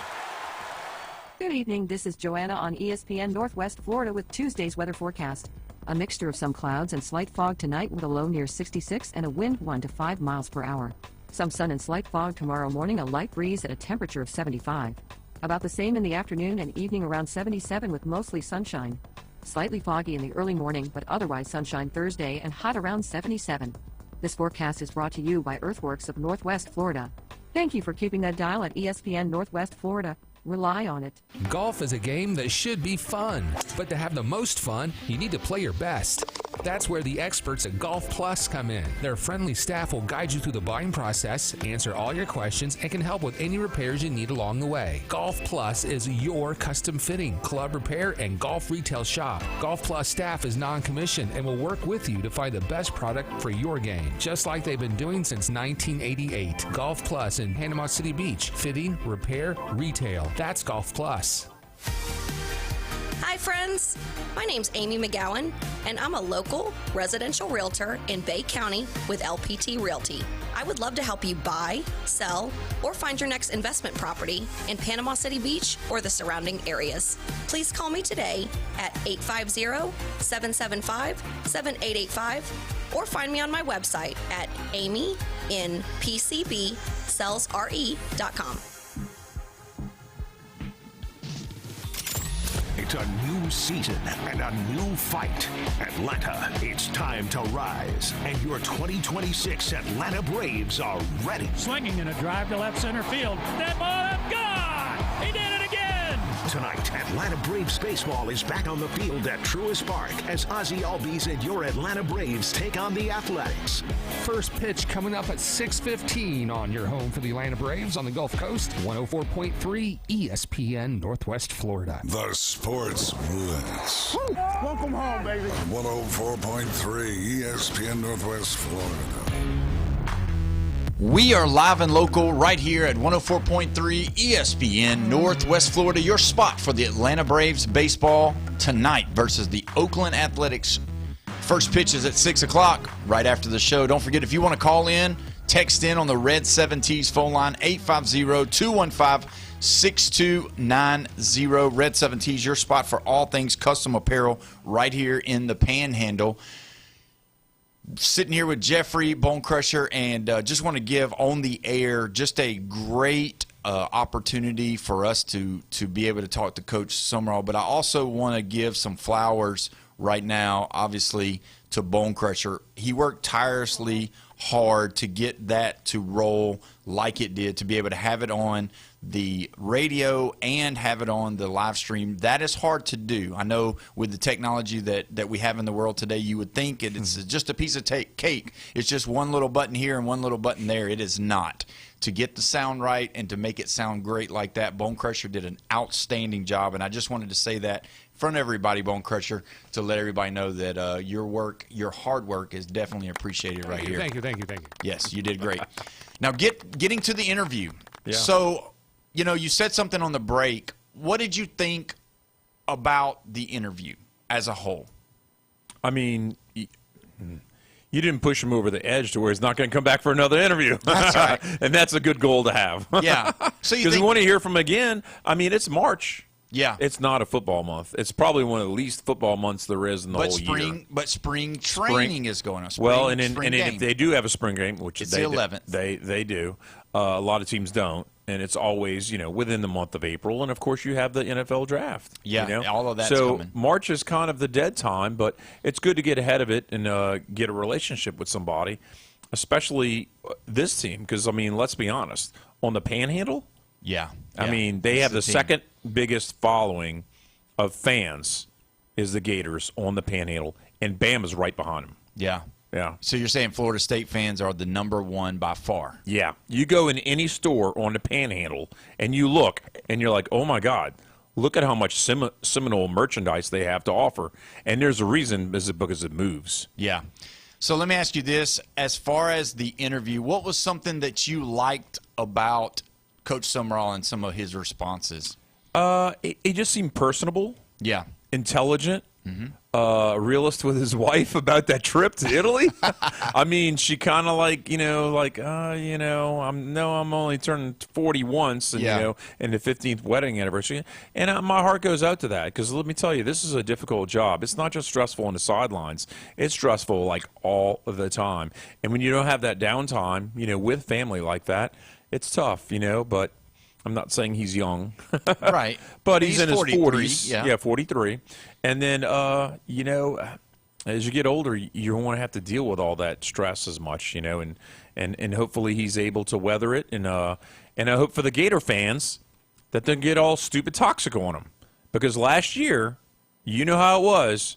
They were wanting to fire him, and then kicked off the first ball of the first game against Long Island Sharks. Right. I mean, come on.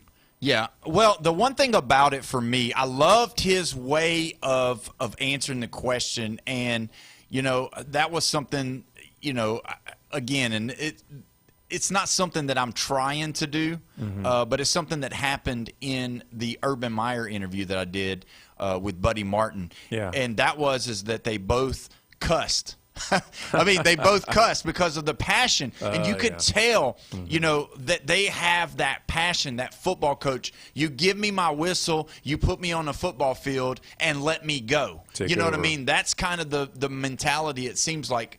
And when you so to look at and to actually have a conversation with Coach Summerall, it was surreal in the fact of I could see what everybody's been talking about. Coach Urban Meyer, he talks about, he reminds me of myself. He reminds me of a young Urban Meyer. He reminds me of how I was at that age, or how I was about football. And you could tell that that's what he was about. He's about it. The other thing that I love is that I noticed that he's available. He makes himself available to people, and we appreciate it here because, like you said, we've got Florida fans, and we have some Florida fans that are not just in the Panhandle that listen to our show, but there's Florida fans all across the country that listen and comment and like and subscribe and all of those things. And so with that being said, I appreciate a coach that wants to talk to media, but also wants to be involved with answering. Maybe there would be hard questions. Before the interview, we didn't know each other. We didn't meet. We had a few little conversations back and forth, but that was it. It was very vanilla. And but that's part of it all. And I'm so thankful that he would come on and talk about it. Now let's get to the nuts and bolts about some of the things that I picked up that I feel like, and again, this is my opinion. This is kind of how I felt about the interview. When you start talking about the nuts and bolts of football, you could tell he leans in, he gets excited, so you know that he's an X's and O kind of guy. And he also did something that I thought was kind of unique when he was talking about his coordinator. And he seems like he's a loyal guy too, which can be good, but it also can be bad. He brought over his offensive coordinator as a quarterback's coach. He brought over his defensive coordinator as a linebackers coach. So they've called plays on both offense and defense. So you got a lot of guys that are going to be in the building that is familiar with how a game goes, because there's a lot that goes into preparing. There's a lot of things that goes into in-call stuff that you make adjustments during the halftime, make adjustments. Maybe you see something that, they didn't see, all of that. So that to me was a very smart move. But also, did you hear him say that I'm a defensive guy? He said, I'm a defensive guy, and that's why I went for the best, which was bringing Buster Faulkner over. So that lets me know right out the gate that he's not going to have his hand on the offense at all. He said that out loud. I am a defensive coach. And we all knew he was a defensive coach, but there's defensive coaches that have their hands on the – I mean, you remember what Coach Saban, when he'd walk by and he cussed Lane Kiffin out for calling this or calling that, or even in the national championship and the semifinal and the playoffs this year, Signetti was calling the plays. He didn't necessarily call the exact play, but he called – we're going to run. We need to run the ball. We'll do this instead of that. Yeah, we need to run the ball here. You would see it. We need to throw the ball. We need to do that again. We need to run the ball. They put his face on the camera so much that he was able to be lip read, and that's this kind of stuff. That John Summerall's not that guy. He's going to let Buster Posey, he's the catcher, Buster Faulkner run the offense for the Florida Gators. And that's something that, if you're a Gator fan, I wonder if that makes you happy, or do you want your head coach to have a little more say like what Signetti does? And again, if something I'm sure works, he's going to be like, man, I love that. We should do that again. I mean, because he's going to be on the, the headsets and all. But I'm just saying, Buster Faulkner is going to be running the Florida offense. He made no ifs, ands, or buts about that. It's going to be Buster's offense, and that's what he's going to do. But I think there's always that I'm not saying he's a control freak or anything like that. But you kind of have to be. But if you have your offensive guy calling a play from up above, and he you're looking at it from a third-person point of view. Yeah. It's great to do that. It's harder to do that on the sidelines. But, if you're a defensive guy and you hear what he's saying with the offense while the offense is on the field, sometimes the head coach's mind, if he's a defensive guy, he's thinking about, what's the defense going to do? And he says, watch out, make sure this doesn't happen. Because, it's more than just an X's and O's game. It's an offense and a defense. And if he's thinking defensive-mindedly, he might be put in place of the opponent. Right. And give him insight about, hey, look, you better watch this because they might be looking across the middle. And you also hear when he starts talking about the familiarity of the defense. Would it surprise you if Florida's defense is going to be one of the tops? Because the thing about Florida is last year their defense was good. Mm-hmm. Like, they were good. Really good. And if you remember some of the games that they were still in, even though they had the turnovers and they had the struggles on the offenses, the 3 and outs, all of that defense was stout. Yeah. Now, adding someone that's got SEC credentials, being with Kentucky, whether you think Kentucky's a football, basketball program, whatever, they still played Georgia close. They still beat Ole Miss. Lane Kiffin led Ole Miss. They still beat Auburn. They still held Georgia to not to a blowout. Texas to 13 in regulation. So that's what I'm saying. So the defensive coordinator for the Gators is going to be, really good. And if they've got the staff of the kids, of the players. Oh, yeah. If because they've they're got better those than players, the Kentucky players right. in football. Yeah. And so now you're looking at, is Florida going to be stout in defense? Are they going to be a stalwart with a defensive-minded coach that's coming in there that's saying, hey, we're going to be tough. We're going to play tough nose. We're going to win in the trenches. Mm-hmm. All of those things, because a lot of times people talk about, what's going to be the difference between him and Billy Napier? Both of them's from the Sun Belt. Yeah, but what Billy didn't do that John Summerall did do is that John Summerall grabbed pieces from other places that have already experienced in the SEC, whereas Billy Napier mostly brought his buddies and his coaching staff from Louisiana that had just been in the Sun Belt. And it didn't. And even though, it worked on the defensive side of the ball. It just didn't work on the offensive side of the ball, which they had some other issues going on too. But that's the difference, because I know that people are like, Sun Belt Billy, is it going to be Sun Belt John? And see, I don't think so. Now, I can't predict the future, but I can say that the things that he's been saying is not just words, but it's also action because of the people that he's brought in. And I liked where he said that we told them that we wanted football players here that were tough, and I think that's kind of his MO. I think that's who he is as a person. I think he believes in it. For goodness sakes, he was a college football linebacker at Kentucky, and he had to quit playing because he had a spinal injury. Yeah. And so what does that tell you? He was sticking his head in there. You don't get a spinal injury by dodging or grabbing. You get a spinal injury because you go in with your head first, tackling somebody. Whether it was right or wrong, I'm just saying he's a head first kind of guy. So that part that I absolutely loved, that part of the interview. Now let's talk about the quarterbacks, because I've listened to a lot of people that have called themselves insider. And look, you can be an insider, you can be an outsider, you can be beside her. I don't care. What you call yourself is whatever. And I'm not trying to act like I'm an insider or that I'm a know-it-all. But I will say this. I think he tipped his hand on who's leading in the quarterback room right now.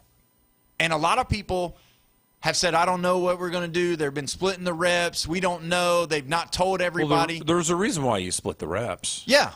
You give an opportunity. You want the best man to win. You want the best foot forward. Yeah. But when I asked him the question about the quarterbacks, when I asked him the question about what they've been doing, how they're doing, he started out with Aaron Philo. So that's, for me, right out the gate, he named him first. And he said these words. He said he came over with Buster, so he's got familiarity with Buster. Who calls the plays? Buster. Yeah. Okay, so he's already saying he's got familiarity with Buster. All right? So he's got an advantage. He's got an advantage there. Number two, he said he can make all the throws. Mm-hmm. All right? Yeah. Okay, so what's the number one thing they say about quarterbacks when they're getting evaluated in the NFL draft? Well, versatile and make all the throws. Make all the throws. Yes. So that lets me know he's got a familiarity with Buster Posey, who's going to be calling the plays. Number two, he can make all the throws, which means our offensive playbook can be wide open to any play that we've got on our plays because he can throw every route that the wide receivers can run. And then number three, he said he's a very smart guy. Mm. Oh, yeah. And you need that. And person makes quick decisions also. Right. And so he let those three things right off the bat when he described Aaron Philo. And then Jones. Hold on. Let's stay over Aaron Philo for just a second. So with those, I'm pumped up about this. So those three things, realistically, because if you look at Aaron Philo, all right, if you're just a person that's walking and you watch him run, or you watch him practice, or you watch him go, he's big, he's strong, he moves good, and he's athletic. All right? So all of the bases are covered as far as being able to move, being able to do the things. The three things I'm looking for: can he grasp the playbook? Can he make the throws? And is he smart decision-making? And he described those three things with the introduction to that quarterback. So if you ask me right now if they had to play a game and who would be QB1, and he may not say this at all. Again, this is Paul Wilson.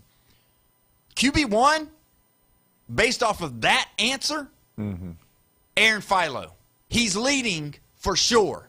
Now let's go into Jones. He said he's electric, he's athletic, and he's really good, right? Yeah. All right. That didn't say anything about grasping the playbook. That didn't say anything about making the throws. That didn't say he's very good at making decisions yet. Now, he could have all three. I'm not saying Tramel Jones is not a good quarterback or can be the next starting quarterback for the Florida Gators, because we're, like you said, we're in March, the last day of March, actually. And so there's a lot of time. There's a lot of things that can happen. There's a lot more practices. There's a lot more quarterback battles, right? Yeah. So with that being said, though, he said those things about Jones, and realistically, if you or I were to go to a practice, and I'm not saying that me and you can evaluate college football talent, but we've watched enough college football and been there enough to see what intangibles a kid has after you watched him for a little while. You can tell of some of the – and he said the things that we could have said about Tramel Jones by just watching the practices. Yeah. Yeah. Right? Yeah, absolutely. And sometimes you can tell things more in a game than just the practice. Because if you're just running plays and there's no hitting going on, then there's no adjustments being made. Right. And then when you hear him, he got really excited. There was an excitement in his voice when he said, Will Griffin. He likes that kid. Yeah. So much so that he said he's from Jesuit High out of Tampa. In Tampa, yeah. And with him saying that, he said he's got a big opportunity to be, basically to me, I heard he had a big opportunity to be a star in the SEC. Yeah. To be one of the next great Gator quarterbacks. In waiting. Yeah. I mean, it really, and he said it was fun to watch him grasp it and understand it. So realistically, and I know he named the other kid because he didn't want to leave him out, but obviously, you got 1, 2, and 3. So in a nutshell, Aaron Philo, it's his job to lose. It's his job to allow Tramel Jones to take it over. And it kind of makes me think about, whenever we had Mac Jones and we had Bryce Young in the 2020 Alabama year. Mm-hmm. And everybody was like, oh, my gosh, Bryce is so good. He's so accurate. He's so, this, he's so that. And then you would hear Coach Saban say the things about Mac Jones that was going on in the practices that the media wasn't there or the fans wasn't able to watch unless you rented an apartment in the apartments that were right next to the practice facility, but you wasn't supposed to go out there. But it's some of the things that I could kind of hear with Coach John Summerall and some of the excitement. So I'm going to go ahead and say it. I know that, you can take, questions and answers in any kind of way that you want it if you want to, make it sound the specific way. But if you were to ask me right now, if I was a betting man, Aaron Philo is the guy at Florida right now. A lot of time left, but I think he's going to be the quarterback going into spring. I think after spring, I think they both will get a plethora of opportunities in the spring game and even, the weeks leading up to it, because it's on the 11th, the orange and blue game. But I do think heading into camp, I think, he's got the edge. He's because of the things that he talked about. And so with that being said, are you surprised at that, or did you think Jones was going to be the one that he would have talked about first?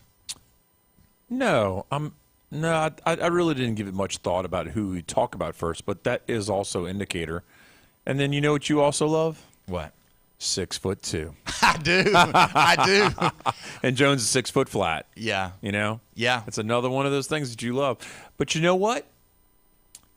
He wasn't the only one who's excited. It was you. I know. You're the one. I'm like, they make this man into a Gators fan? He's coming in tomorrow with orange on. Oh, no. Not so fast, my friend. Yeah. Not so fast, my friend. This season's really early right now. No, thank you.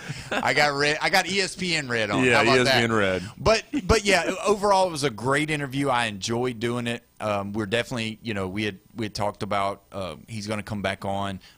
Either before the season starts or during the season, which is going to be awesome for the fans to be able to hear. And, the best thing about all of this is that he understands. I know that there's a little thing that, people say understanding the assignment. He understands the assignment. The assignment is in Florida to keep everybody happy. You need to win football games. Oh, yeah. And he knows about taking it one game at a time. Yeah. Because he never threw out a number, 8 wins, 9 wins, or anything like that. He didn't give away that, the championship that we're going to be competing for is the third year, or anything like that. He didn't give anything away. He was like, we're going to be competing in every single game. He's going to take it step by step by step. And hopefully, he didn't mention it, but you learn from any mistakes that you ever made, because let's be honest, we're not all perfect. No, we're not. And you got to understand that Florida has seen some of this before. There's been a lot of quarterbacks that have come out of Florida that have started out good and eventually fell off, and somebody else took over, and then the following year they come back. And so from your Werfels to your Matthews to your Deans, I'm naming all these guys. Richardson. Yeah, I mean, all of these guys – during even the Spurrier years, because Spurrier sometimes would have a short leash and he'd jerk them, and that's the thing. I believe that the winning will cure a lot of, even if it is some bad play at the quarterback position. But if they win ball games, they'll figure it out. So 2 things they have: they don't have a quarterback in a boot. True. And they have 2 quarterbacks to talk about, not just Lagway. Right. That's true. These are 2 pluses compared to last year. And the year before, they had all that momentum towards the end of the year, and it just went sour last year, and it was not good. And you know what the thing about Summerall is? Mm-hmm. Is that he inherited Jones, and Faulkner brought Philo with him. Yeah. The only real recruit that he's got is Griffin. Mm-hmm. And so that's the only one that he's actually tied to. Yeah. Philo's tied to Faulkner. Yeah. Jones is tied to the Gator program.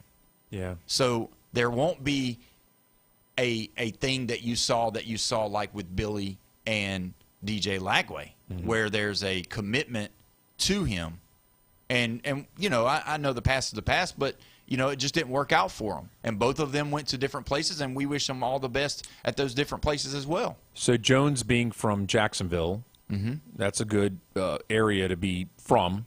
It's a football hotbed is what it is. Yeah, it is. And then Tampa's not bad. Do not look past Tampa. And that's where, is it Griffin? Yeah, that's where Griffin's from. He's from. I hope that they don't overlook Miami because Miami's full of talent. Oh, yeah. It's going to be interesting. But we're going to go ahead and take our next break. When we come back, we'll talk a little bit more about the Gators, but we also are going to talk a little bit about March Madness. You're listening to the Sports Blitz with Paul Wilson right here, 104.3 ESPN, Northwest Florida.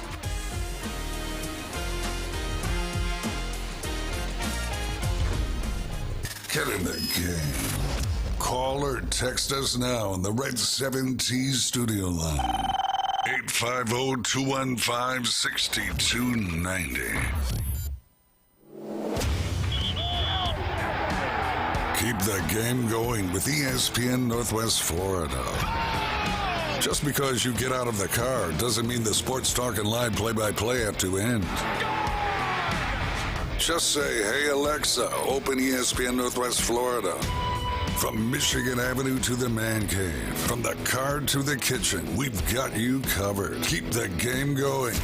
Hey, Alexa, open ESPN Northwest Florida.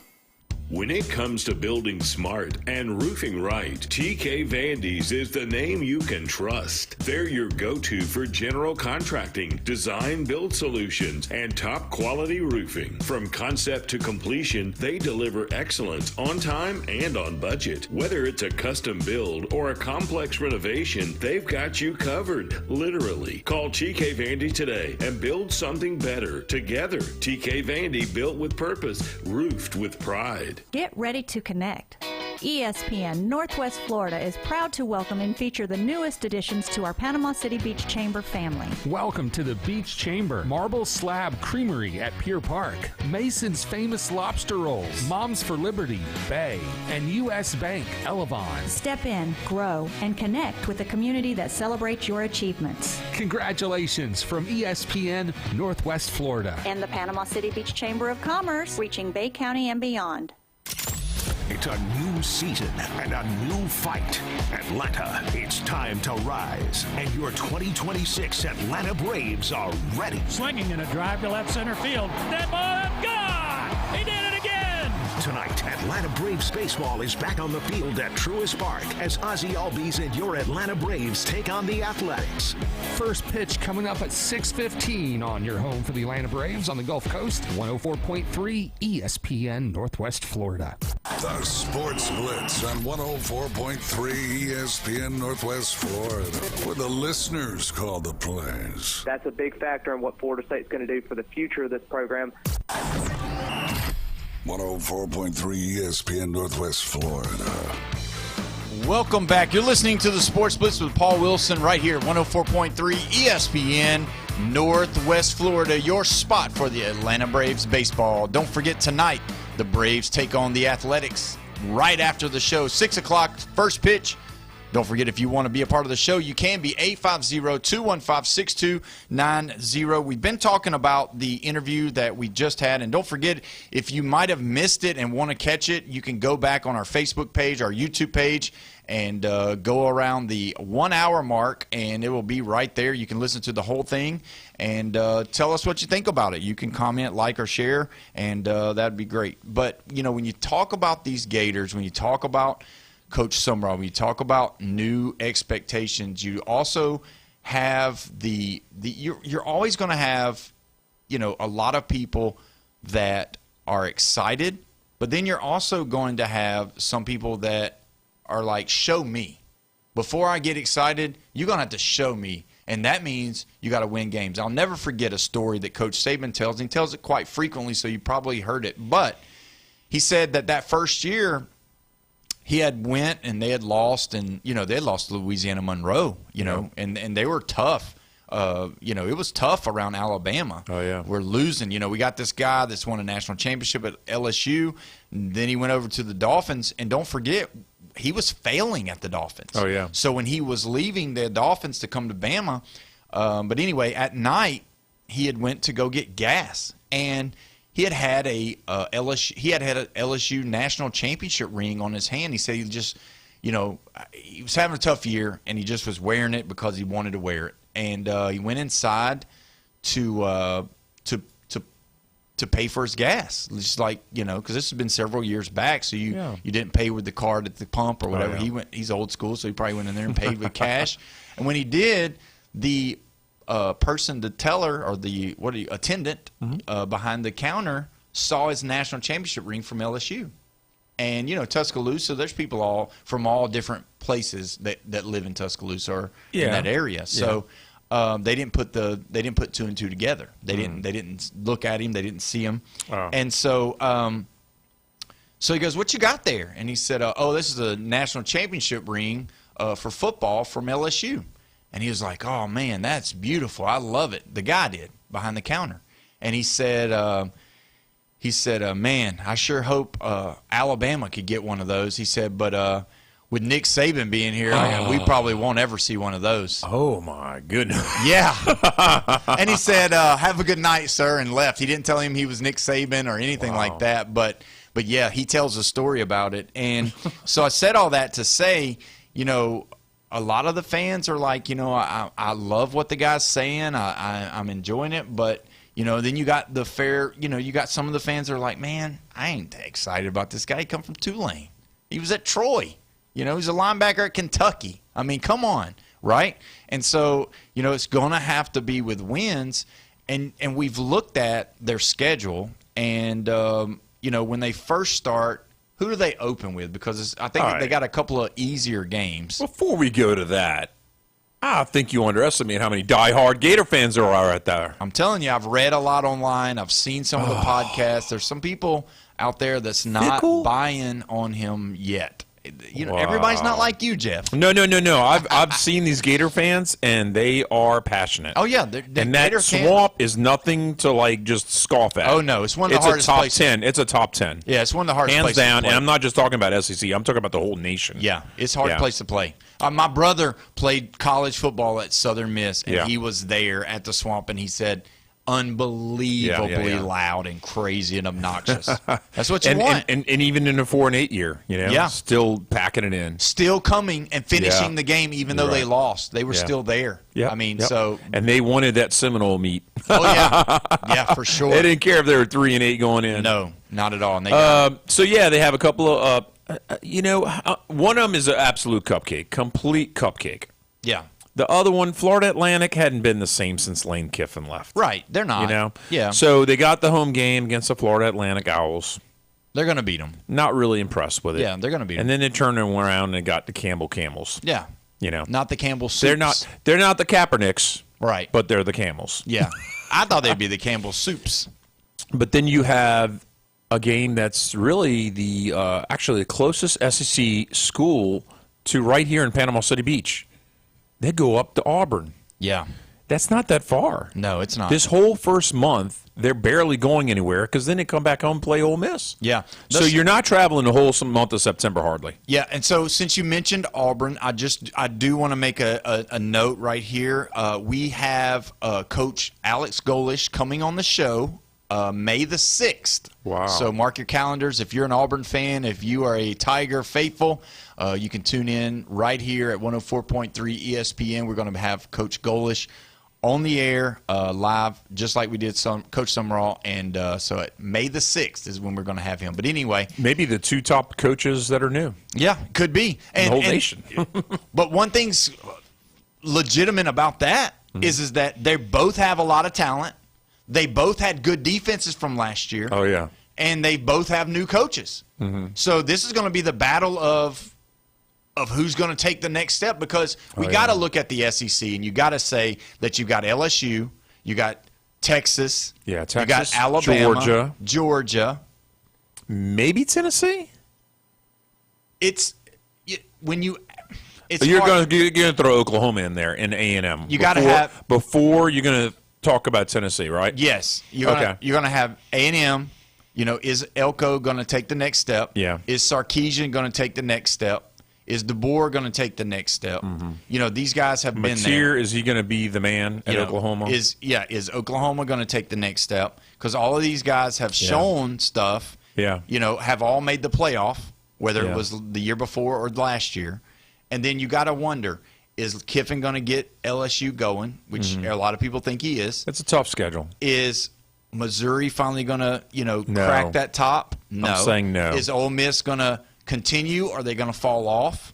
You see what I mean? So there's it's tough to go 11-1 again. So the question that I'm asking, though, and then you got Tennessee, are they going to stay up there because they made the playoff, not last year, but year before. So those 5 teams are right there. You got all these other ones are like LSU, Ole Miss, Missouri, and you're going to have Florida in that category and Auburn in that category. So we're not we're not mentioning Mississippi State or South Carolina. Not yet. Yeah. But are those 5 out of those 5 teams? Who's going to make a push to get these 5 out of there and be in the top? And that's the question. You got Golish, you got Summerall, you got Kiffin, you got all these new guys coming in, and not that Mississippi State can't do something, not that Lashley can't do anything, but that's the question. And I know that the Florida fans here, that they believe that they can take the next step. You know what I mean? Yeah. And that's the biggest thing. And when you look at Auburn with the talent that they get, and again, I know Auburn because obviously a lot of people that I know have went there, and they always are good at getting recruits. They battle Alabama for the state as far as recruits go. They do get some good players. They've got an experienced quarterback coming in. Golish seems to know what he's doing. I mean, South Florida looked good. It's great at times. Obviously, they lost some games, but I'm just saying they did look good. So realistically, when you see those guys coming in, that's the big game starting off the year right there. That Auburn game at Auburn, at Jordan-Hare. It's tough to play there. It's probably going to be a night game. It's probably going to be obnoxious, and that's going to be one of those games. We might go cover that game. That might be a good one to go cover. Absolutely. That's right a building, out the gate. That's a building block for either school. Both schools, yes. Yeah. And being able to have a conversation with both of them and being able to get in there and see who does what. But I know one thing. You won't be as passionate about Auburn as you were about Florida today. Ain't happening. I know that. Well, you'll have to see. We got some time from April to May. Oh, no. There's no orange Auburn in this equation ever. So, yeah. So the month of September, after the Auburn game, they come back home and they got Ole Miss. These are 2 pivotal games for the early part of the season. Yeah. But they really haven't traveled. No. 3 home games and then 1 game on the road at Auburn. Not that much of travel. Right. October is the exact opposite. Yeah. Completely different. You flip a switch. You're going all the way. What's the furthest thing from Gainesville? Texas. Missouri. Oh. They're going all the way to Missouri. Ugh. Columbia, Missouri ain't much because you're in the middle of St. Louis and Kansas City, and most people can't point it out on a map. Yeah. So that's the furthest you can go in the SEC. Well, we'll talk about the rest of it tomorrow because you got all excited about landscapes. Either way, thanks for listening today. Don't forget to go back and listen to the interview with Coach John Summerall. You've been listening to the Sports Blitz with Paul Wilson right here at 104.3 ESPN, Northwest Florida. Go Braves. The chaos lives here. 104.3 ESPN Northwest Florida presents March